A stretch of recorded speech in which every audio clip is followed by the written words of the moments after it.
To make the heart of the material memorable, I developed chapters 2 through 5 around the acronym FACE. For generations, the face of Pithecanthropus erectus has been used covertly to communicate the notion that evolution is based in fact.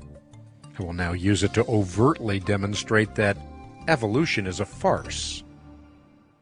Fossil Follies. The F in FACE will serve to remind us that the fossil record is an embarrassment to evolutionists.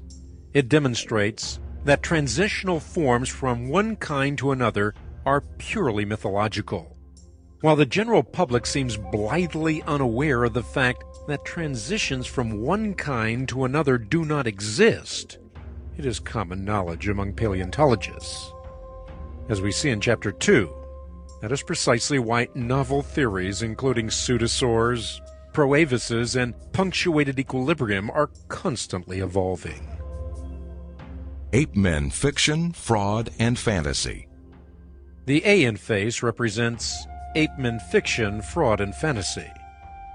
In Chapter 3, you will discover that Pithecanthropus erectus is fictitious, Piltdown Man is a fraud, and Peking Man is pure fantasy. To say that hominids like Peking Man and his partners are closely related to humans because both can walk is like saying that a hummingbird and a helicopter are closely related because both can fly. The distance between an ape who cannot read or write and a descendant of Adam who can compose a musical masterpiece or send someone to the moon is the distance of infinity. Chance. C stands for chance. Imagine asserting that the majestic Messiah composed itself apart from Handel, or that the Last Supper painted itself without Leonardo da Vinci. In Chapter 4, we will consider some even more egregious notions. That an eye, an egg, or the earth, each in its vast complexity, came into existence by blind chance. As we will see, forming even a protein molecule by random processes is not only improbable, but it is also indeed impossible. Empirical Science.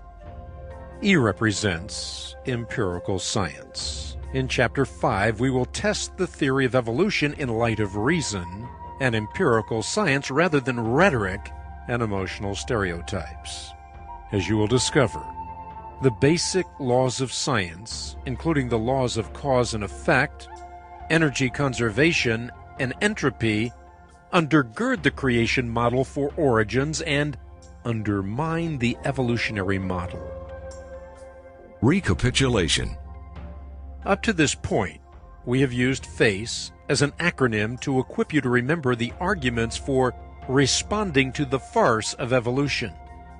In Chapter 6, we will insert the letter R and change FACE into farce. Here, R equals recapitulation. This letter will remind you of the recapitulation theory commonly referred to by the evolutionary cliché, ontogeny recapitulates phylogeny. This notion suggests that in the course of an embryo's development, or ontogeny, it repeats, or recapitulates, the evolutionary history of its species, or phylogeny. Thus, at various points, the emerging embryo is a fish, then a frog, and finally a fetus. This theory not only relies on revisionistic history, but has also been used as justification for Roe v. Wade. And not only that, but also for racism.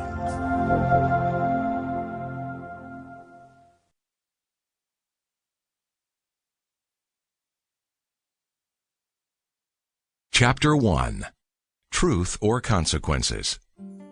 Other than Scripture, Darwin's magnum opus, The Origin of Species by Means of Natural Selection, might well be the most significant literary work in the annals of recorded history.